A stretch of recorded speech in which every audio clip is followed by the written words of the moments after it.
I was 17 when I first found out that the college fund my grandparents had set up for me even existed. My mom let it slip one night at dinner, when she and my dad were bickering over finances again, something they did like it was a hobby. Well, thank goodness Craig has that college fund from your parents, or we'd really be in trouble, she muttered between bites of pasta. I froze, fork halfway to my mouth. I remember looking up at her and asking, "Wait, what college fund?" She blinked like she'd forgotten I was even there. That was the first time I learned I had $40,000 sitting in a bank account somewhere, thanks to my grandparents, my dad's parents, who had passed away when I was in middle school. They weren't rich, but they were responsible. They lived modestly and saved what they could. Apparently, after they died, they left a chunk of their savings specifically for me, meant to help with college. Not for the family, not for emergencies, not for anything else. Just me, my future, my education, my shot at getting out of the house and doing something different with my life. I was stunned, grateful, of course, but also confused why no one had told me. My mom just shrugged and said something like, "We didn't want you to get cocky or start slacking off in school just because you had money waiting." That didn't sit right, but I was a teenager who hadn't even applied to colleges yet, so I let it go. I didn't press the issue. I should have. My name's Craig. I'm 32 now, and this story still makes my stomach twist when I think about it. Back then, we lived in a modest 3-bedroom house in a quiet suburb. My parents weren't terrible people, not at first glance anyway. They worked hard. My dad was a postal worker, and my mom was a part-time dental receptionist. We weren't well off, but we got by. I did chores, kept my grades up, stayed out of trouble. I wasn't the golden child, though, not by a long shot. That title belonged to my older sister, Melissa. Melissa is 4 years older than me and has always been the center of the universe in my parents' eyes. She was bubbly and fun and had big dreams. I was quiet, bookish, and, apparently, too serious for my own good. Melissa didn't finish college, but it was never treated like a failure. She bounced around from job to job, boutique retail, yoga instructor training, photography school for 6 months. My parents called it exploring her path. Meanwhile, I worked 2 part-time jobs during my last year of high school just to save money for textbooks, because I didn't want to touch that college fund until I really needed it. I guess I had this naive idea that if I worked hard and planned well, things would work out. When Melissa got engaged at 25, the house turned into a wedding war room overnight. Color swatches, cake tastings, venue tours. It was like a second full-time job for my mom. My dad didn't say much, but I could see the stress creeping into his face. Melissa wanted a dream wedding, and she meant it. She found a historic estate outside the city with a marble staircase and a horse-drawn carriage package. The rental alone was more than most people's cars. I remember joking, "Unless you're marrying a prince, I don't know how anyone pays for that." No one laughed. My mom actually shushed me. I was 19 at the time, home from my first year of college. I'd chosen a local state university and commuted from home to save money. Every time I saw Melissa's wedding plans sprawled across the kitchen table, I felt a weird mix of awe and dread. There was no way my parents could afford any of it. They were already stretched thin. I figured maybe Melissa's fiancé's family was loaded. I never asked, and no one volunteered the information. Then, one day, about a month before the wedding, I overheard something that made my chest go cold. I'd come downstairs late at night for a glass of water, and my parents were talking in hushed voices at the kitchen table. My mom said, "Well, once we use the rest of Craig's college fund, we'll be okay. I'll just have to put off the dental work another year." My dad muttered something about credit cards and refinancing. I stood there in the dark, frozen. I didn't make a sound. I just turned and went back upstairs, heart pounding. I didn't sleep that night. I didn't sleep the next night either. My head was spinning. I wanted to believe I'd misheard. I wanted to believe they'd never do that to me. But deep down, I already knew the truth. They'd drained my fund. The money my grandparents had set aside for my future, gone, swallowed up by flowers and catering and silk chair covers for a wedding that wasn't even mine. And the worst part? They hadn't even told me. They weren't going to. I confronted them 2 days later. I waited until breakfast when Melissa wasn't around. I was shaking as I asked, "Did you spend my college fund on the wedding?" My mom froze mid-sip of coffee. My dad looked at the wall like he wanted to disappear. They didn't deny it. My mom launched into a speech about how Melissa deserved her special day and how weddings are once in a lifetime. My dad said they figured I'd understand because I was always so mature. I stared at them in disbelief. I asked them how I was supposed to pay for school now. My mom gave me this dismissive look and said, "Well, most people just take out loans. You'll be fine." That was the moment something inside me cracked. I don't think I even yelled. I just stood up, grabbed my backpack, and left. I stayed with a friend for a few days and then moved into a cheap basement apartment near campus. I picked up more hours at my part-time job. I applied for scholarships and grants and, yes, loans. It took me 6 years to finish my degree because I had to go part-time some semesters, but I did it. Without them. Without a cent from that fund. Melissa's wedding was beautiful, by the way. I went because I didn't want to cause drama, but I barely smiled in any photos. I felt like a ghost standing in the corner, watching my entire future get poured into champagne flutes and sparkler exits. No one even thanked me. Melissa didn't mention the fund once. She just kept saying how lucky she was to have such supportive parents. Fast forward 10 years. I'm 32 now, and I've built a good life for myself. I work in tech, project management at a solid mid-sized firm. I'm not a millionaire, but I'm stable. I own a small condo, drive a decent car, and my student loans are almost paid off. I haven't talked to Melissa in years. We grew apart, and honestly, I stopped trying. As for my parents, we stayed in occasional contact, birthdays, holidays, but it was never the same. Something broke back then and never got fixed. Then last month, I got a call out of the blue. It was my mom. Her voice sounded thinner than I remembered. She asked how I was doing, how work was going, if I was dating anyone. I waited for the ask. It came 5 minutes later. "Craig, your father and I are in a bit of a situation. We're in some debt. Credit cards, mostly. It's gotten out of hand. We were wondering if you might be able to help us. Just a little. Just until we get back on our feet." I asked her how much. She said, "About 32,000. I laughed. I couldn't help it. It wasn't even a cruel laugh. It was just disbelief. I asked her why I should help them after what they did to me. She started crying. Told me I was their son. Told me I was doing so well, and Melissa's had some hard years and can't contribute much. She said they were desperate. I told her to ask Melissa. Then I hung up. They haven't stopped calling since. I didn't block their number. Not right away. I told myself I was just leaving the door open in case they came to their senses and apologized, or at the very least, admitted what they did was wrong. But I should have known better. My parents have always had this selective memory. They can remember what brand of cake Melissa liked for her 10th birthday, but somehow forgot spending my entire college fund on her wedding. So the calls kept coming. At first, it was just my mom. Her voice would come through my phone like a ghost from a life I'd outgrown. Soft, guilt-laced, always starting with, "Hey honey," like nothing had happened. The first few messages were emotional. She'd talk about the debt, about how the interest was piling up, about how hard it was to sleep at night. "We're drowning, Craig," she said in one voicemail, "and it just doesn't feel fair that you won't even talk to us." Fair. That word echoed in my brain for days. Like it had been fair to spend 40 grand of my inheritance without even asking me. Like it had been fair to tell me to just get loans, while Melissa got a horse-drawn carriage and a live jazz band. I ignored the messages. I kept my head down at work. But something inside me started to boil. Old anger, the kind I thought I'd buried after years of therapy and distance, began to surface again. I wasn't even mad about the money anymore, not really. I was mad that they still didn't see what they'd done, that they still felt entitled to ask me for help without ever owning up to how they'd let me down. Then the messages changed tone. My dad started calling too, which was unusual. He wasn't much of a talker when I was growing up, more the silent, newspaper and black coffee type. When he did speak, it was either an order or a sigh. But now he was leaving long voicemails, his voice tight and edged with frustration. "This isn't just about the money, Craig," he said in one. "This is about family. About loyalty. I don't know who put these ideas in your head, but you're not better than us. Not better than them." That one got under my skin. I never thought I was better than them. I just worked my butt off to build something they told me I'd have to fight for alone. And now that I had it, they wanted a cut. The kicker came 2 weeks later. It was a Sunday afternoon, and I was sitting in my condo eating reheated Chinese food when I got a text from an unknown number. Just one sentence. You could have said no without being a selfish prick.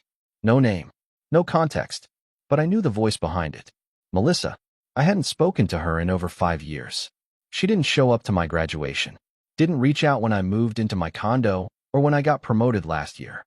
But now, suddenly, here she was, jumping into the fray like I owed her something too. I stared at the message for a full minute before typing back.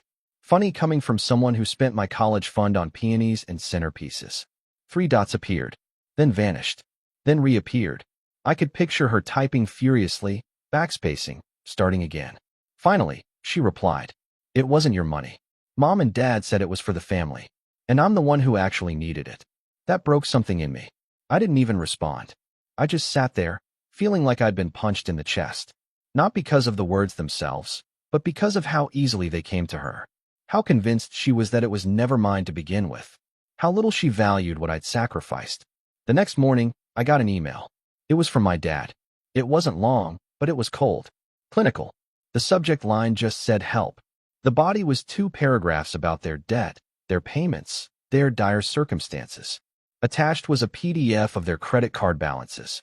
The final line read, "We expect some level of support from our son, who we raised and gave everything to." Everything. I stared at that word until my eyes blurred. Everything. They gave me everything. Except my college fund. Except a fair shot.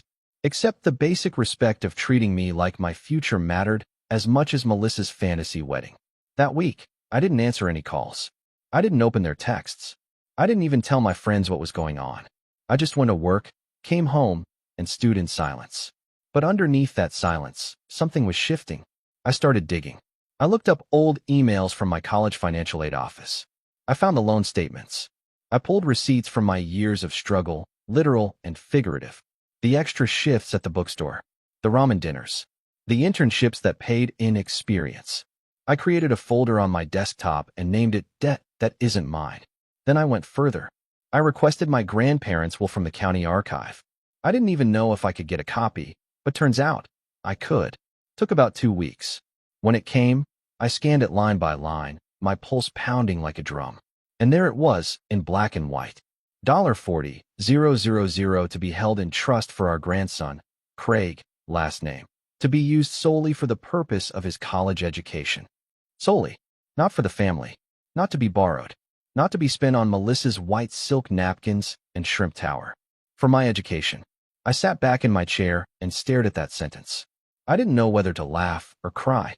I felt vindicated and furious all at once. They'd lied to me. Not just about the money, but about its origin, its intent, its very meaning. And now they were begging me for help while still pretending they'd done nothing wrong. The next time they called, I picked up. It was a Wednesday night. My mom's voice came through the line, brittle and breathless. "Craig? Oh, thank God. I've been trying to." I cut her off. Calmly. Firmly. "I got a copy of the will." Silence. She didn't ask what will. She knew. "I know it was meant for me," I said. "I know what you did." She didn't deny it. Instead, she sighed. This long, dramatic exhale like she was the victim. "Craig, we were just trying to hold the family together. Melissa was going through so much, and we thought we could pay it back later. But you didn't," I said. "And now you want me to." "It's been 10 years, she snapped. "You're successful now. Why are you still holding on to this?" I could have said 1,000 things. I could have listed every night I sat awake wondering how I'd afford next semester. Every job I took just to scrape by. Every loan statement I still check monthly. But I didn't. Instead, I said, "Because you never once said you were sorry." That quieted her. I could hear my dad's voice in the background. Muffled, sharp. Then he got on the line. "Craig, this isn't productive. You're acting like a child." I nearly laughed. I was a child. When you took the money. Now I'm an adult. One who doesn't owe you a cent. They both started talking at once. Guilt. Shame.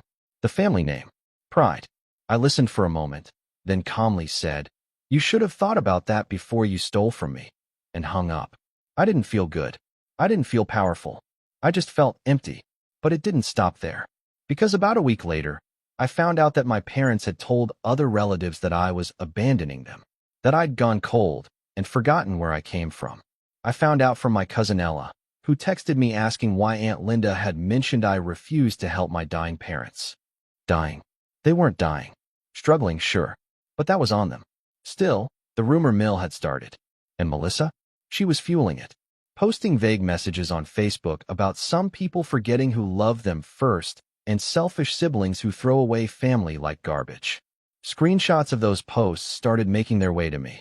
People I hadn't spoken to in years were suddenly reaching out, most with concern, some with judgment. That was when I realized they weren't going to stop. Not just the calls, not just the messages, but the campaign, the manipulation, the pressure. They weren't just drowning in debt. They were dragging me under with them. And I had a decision to make. Because I could keep ignoring them, or I could start taking steps. Steps they wouldn't see coming. Steps that would finally force them to understand the weight of what they'd done. That's when the real plan started forming in my head. I didn't sleep the night I found out they'd told the extended family I was abandoning them. I stared at the ceiling of my bedroom. My condo, the one I bought with my own hands, my own money, my own credit history, and felt something deep inside me fracture. This wasn't just about money anymore. This wasn't just about the college fund or the calls or the guilt trips. It was about identity, about betrayal, about the kind of quiet, psychological war that leaves invisible scars long before you even realize you've been bleeding. That week, I stopped responding to everyone. My phone stayed on silent. Social media, what little I still used, was dormant. I canceled lunch plans. I skipped the gym. I couldn't concentrate at work. Every time I opened an email or sat down for a meeting, I'd see their faces flash across my mind. Melissa's smug, dismissive texts. My dad's cold PDF. My mom's crying voicemails. I felt like I was back in that house at 19 again. The invisible son who never got the cake or the praise or the courtesy of fairness. I started drinking again. Not heavily, not spiraling, but enough that the late nights felt hazy and the mornings felt dry. I told myself it was just stress, just a phase, but I knew better. The part of me that had worked so hard to build this life, to escape the guilt, the favoritism, the manipulation, felt suddenly small and hollow. Like maybe all I'd built was just a thin shield, and now that they were pressing on it, the cracks were starting to show. The lowest point came on a Friday night, maybe 3 weeks after the last call. I was in the parking garage of my condo, sitting in my car with the engine off. It had been a long week. I'd snapped at a coworker that morning, flaked on dinner plans with a friend, and missed a call from my boss because I just couldn't bear to talk to another person. In that garage, in the dark, with nothing but the hum of distant traffic above me, I started crying. Not loud, not theatrical, just quiet, bitter tears. The kind you don't even realize are coming until they're already on your face. I remember gripping the steering wheel and whispering, "Why wasn't I ever enough?" That question haunted me for years. Through school, through work, through every holiday where Melissa got the best seat at the table and I got asked to be the photographer. Through every time I achieved something, an A-plus paper, a new job, even my first bonus, and heard nothing but a lukewarm good for you over the phone. It was always Melissa who sparkled, who struggled, who deserved saving. And me? I was just fine. Always expected to be okay. But something changed in that parking garage. I didn't have some grand epiphany. No cinematic swell of music. Just a quiet, tired realization that if I didn't pull myself out of this, if I let them win, even now, I'd be proving them right. I'd be the bitter, selfish, broken version of me they wanted to paint to the rest of the family. And I was so tired of letting their narrative define my worth. So I started rebuilding. Quietly. Intentionally. The first thing I did was open a blank document on my laptop and title it Truth File. I started writing. Not a story. Not a plan. Just the truth. Every moment I remembered. Every slight. Every cold word. Every time I was dismissed, overlooked, lied to, used. It wasn't about revenge. It was about remembering. Because trauma, I realized, has a funny way of making you question your memory. I wanted something I could hold up to myself and say, yes, this happened. You are not crazy. Next, I reconnected with the people who actually cared. My best friend, Mateo, had been trying to reach me for weeks. I finally called him back and told him everything. He listened, didn't judge, didn't interrupt. When I was done, he just said, "That's messed up, man. But you're not alone." It meant more than I expected. He invited me over for dinner with his wife and kids that weekend. We ate lasagna, watched old movies, laughed. I sat on the couch with his toddler asleep on my chest and felt something loosen in me. A knot I didn't even know was there. I didn't have to prove anything in that room. I didn't have to justify why I didn't want to bail out my parents. I was just Craig. a guy who'd been hurt, but who was still standing. At work, I started saying yes again, to coffee breaks, to brainstorming sessions, to leadership opportunities. My manager, Angela, called me into her office one afternoon and said, "You've been off lately. You okay?" I told her I was going through something personal, but that I was committed to bouncing back. She nodded, smiled, and said, "Well, you're still one of the most dependable people on this team. Let me know how I can support you." And just like that, I felt seen again. I picked up journaling. I rejoined the gym. I cut back on drinking. Small steps, but each one mattered. I wasn't trying to be perfect. I was just trying to find myself again, piece by piece. The self that existed before the guilt calls and the inheritance theft and the twisted family dynamic.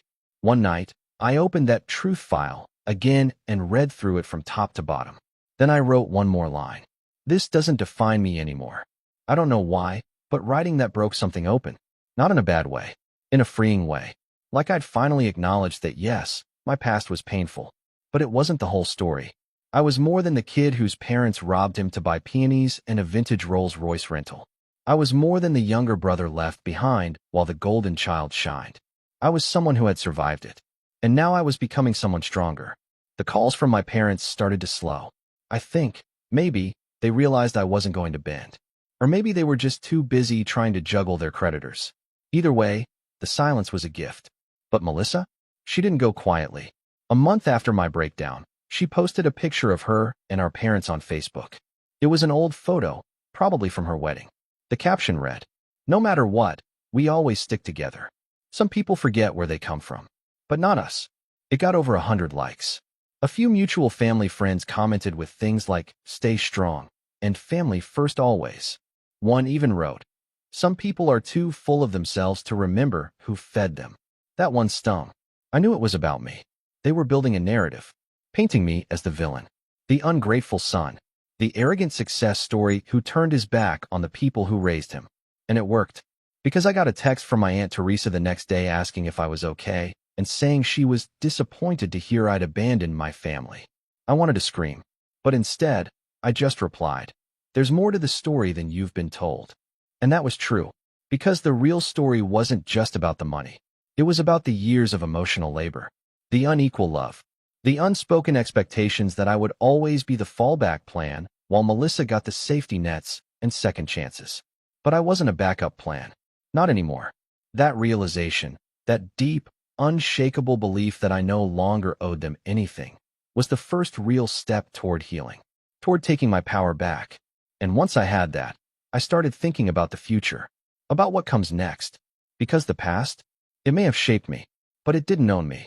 And soon, I'd make sure they understood that, in a way they'd never forget. But I wasn't going to yell. I wasn't going to fight. I was going to be calm, methodical, controlled. Because the best revenge? It's not loud. It's earned. The morning I decided to act wasn't dramatic. It wasn't stormy or symbolic or soaked in adrenaline. It was calm, almost too calm. I woke up before my alarm, 6:13 a.m., to be exact, and lay in bed, staring at the ceiling, blanketed in stillness. But inside, something had shifted. Not rage, not bitterness, just clarity. That kind of cold, focused clarity that comes when you've sat with something long enough to strip away the noise and just see the truth for what it is. I had nothing left to give them, not emotionally, not financially. But I had something else now, leverage. I had time, resources, and most importantly, the truth. And I was going to use it. The first thing I did was reach back out to the county archive where I got my grandparents' will. I asked them if it was possible to obtain copies of any correspondence or transactions related to the trust. They told me that because I had legal standing as the named beneficiary, I could submit a request for the trust disbursement records, basically a paper trail of what happened to the money after my grandparents passed. That process took 2 weeks. 2 slow, irritating weeks where I busied myself with work and projects and a very real effort to avoid overthinking. I reminded myself this wasn't about revenge for revenge's sake. This was about accountability, about no longer playing the part of the quiet one in the family drama.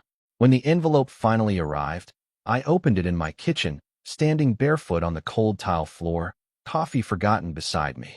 Inside were 3 things. A notarized release form signed by my parents, authorizing the use of the $40,000 trust, A bank transfer record, dated roughly 8 months before Melissa's wedding. A brief handwritten letter from the estate attorney, confirming that the fund had been released in full for educational purposes, per the trustee's discretion, based solely on the signed statement from my parents that it would be used for my college tuition. Educational purposes. Except it wasn't. And they had signed that letter, both of them. I stared at their signatures for a long time. Not because I doubted it, but because it felt like looking at a crime scene. The neat, flowing loops of my mother's cursive. The rigid, slanted scrawl of my father's blocky letters. They hadn't just spent the money. They'd lied. On paper. To a lawyer. About a fund my grandparents created specifically for me. It was more than betrayal now. It was fraud. I placed the papers in a folder and filed it away in my desk drawer, beneath old tax returns and passport copies. I wasn't ready to use them yet, but I knew I would. The next step came naturally. I reached out to my cousin Ella, the only person in the family who had dared ask me directly what was going on after the rumors started flying. We met for coffee at a quiet little spot downtown. I hadn't seen her in person in a few years, but she greeted me with a tight hug and that same raised eyebrow she used to flash when our aunt started gossiping. "Okay," she said, sitting down across from me. "Tell me everything." So I did. I walked her through the timeline. The fund, the wedding, the silent years, the debt, the calls, the manipulation. Her eyes widened when I mentioned the will. Her jaw actually dropped when I showed her the scanned copy of the letter with my parents' signatures. "Craig, this is serious," she whispered. "I know. Like, legally serious. They committed fraud." I nodded. "And they're trying to paint me as the bad guy." She leaned back, folding her arms. "So what are you going to do?" I didn't answer right away. Instead, I asked her something I'd been wondering for weeks. Who else believes their version of the story? Ella hesitated. Honestly, a lot of them. Aunt Linda, Uncle Ron, even Grandma on Mom's side. They've all been talking about how cold you've gotten. Melissa's been laying it on thick. She posted some teary Instagram story last week about losing a sibling to greed. I shook my head slowly. "But," Ella added, leaning in, "not everyone buys it. And if they saw what you just showed me, the whole narrative falls apart." That was what I needed to hear. Because my revenge, I realized, wasn't going to be about screaming at my parents or exposing them online or dragging them through court. Though, if it came to that, I had the paperwork ready. No, my revenge was going to be slow. Precise. I wasn't going to destroy them. I was going to dismantle the pedestal they built for themselves. One polite, undeniable truth at a time. And the first domino? The family. That weekend, I organized a catch-up dinner with a few cousins and old family friends. Nothing too suspicious. Just a small gathering at a casual Italian place downtown. I told them I was in a better place mentally and wanted to reconnect. They came, 6 of them. All people who had heard something about me cutting off my parents, but none of them had heard my side. Until that night. I brought the folder. I brought the timeline. I brought my voice. The same quiet voice they'd always called mature, but rarely listened to. And I laid it all out. I didn't cry. I didn't accuse. I just told the truth. By the end of the meal, 2 cousins were visibly shaken. One offered to write a letter of support, just in case I ever needed it legally. Another hugged me so hard I nearly lost my breath and whispered, "I'm so sorry."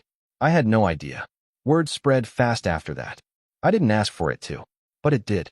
The same way rumors had spread against me, now the truth spread for me. It was like a ripple, one cousin to another, one message thread to the next. People started reaching out, not with judgment, but with apology, with questions, with sympathy. I received a message from my Aunt Sharon, someone who hadn't spoken to me in years, saying she wanted to talk. She said she'd seen the documents, that she believed me.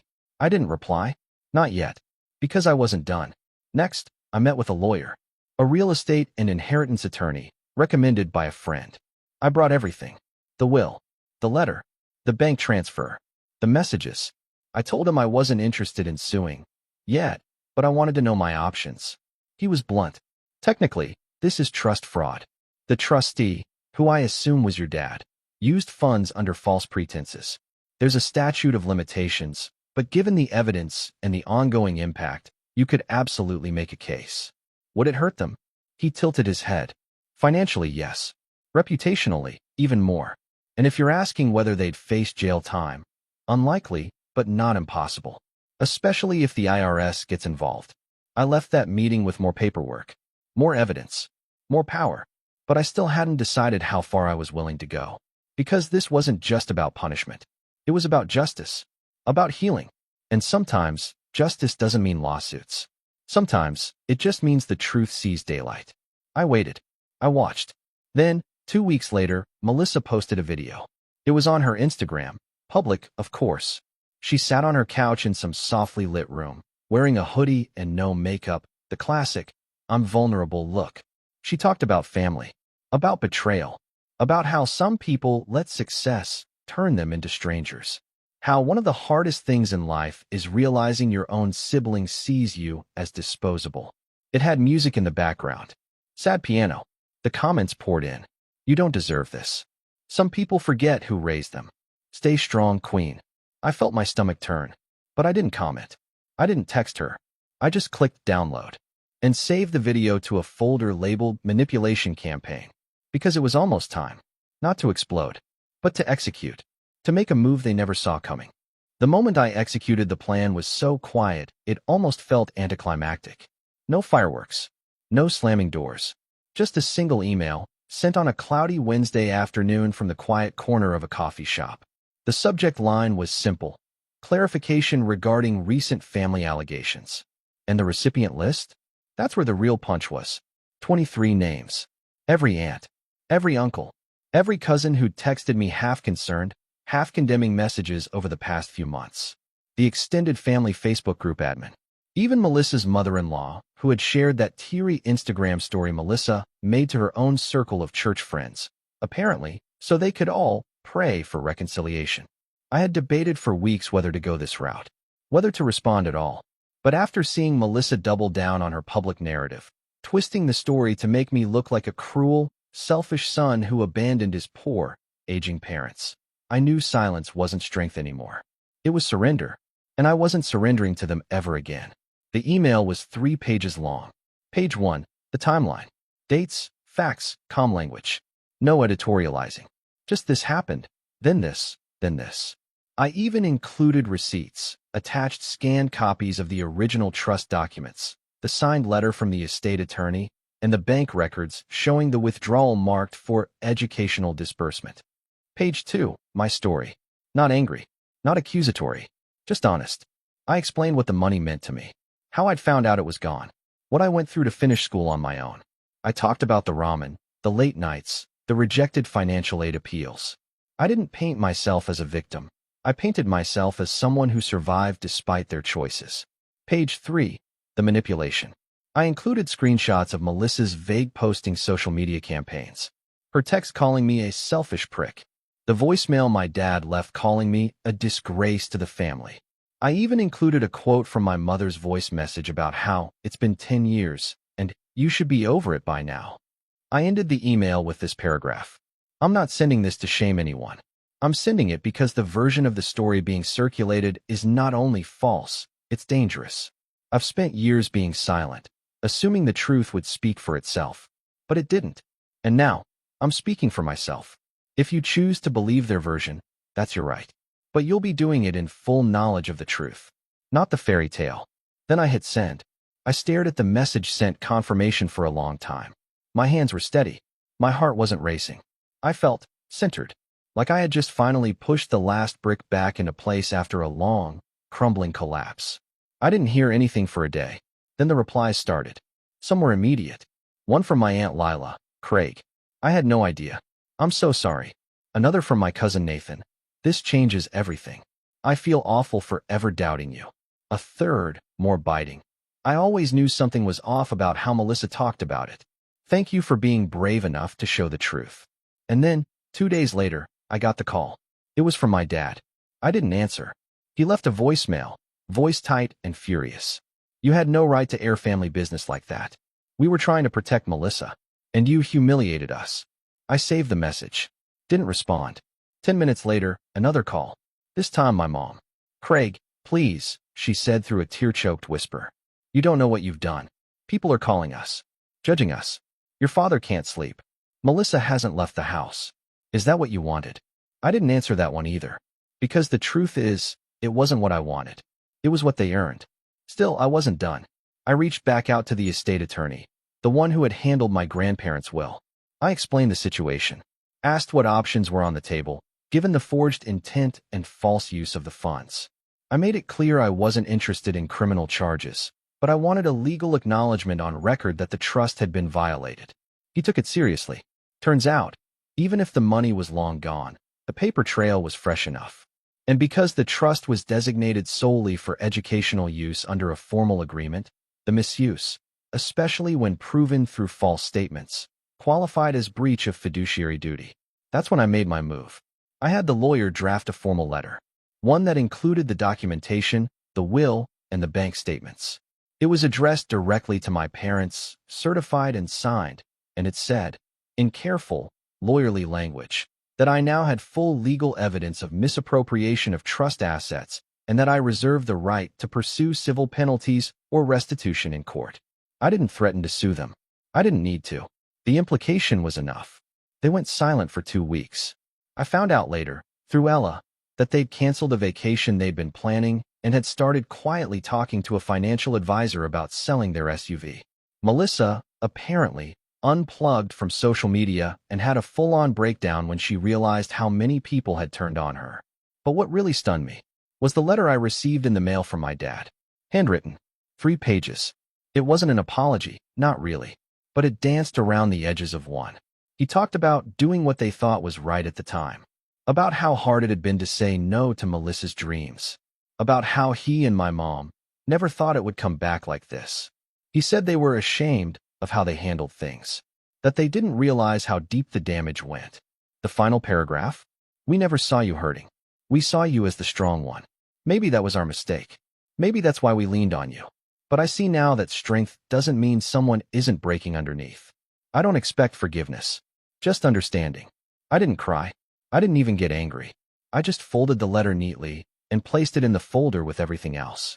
Then I closed the folder for the last time. Melissa hasn't reached out since. Not a text. Not a comment. Nothing. I hear she's keeping her head down. Maybe even going to therapy.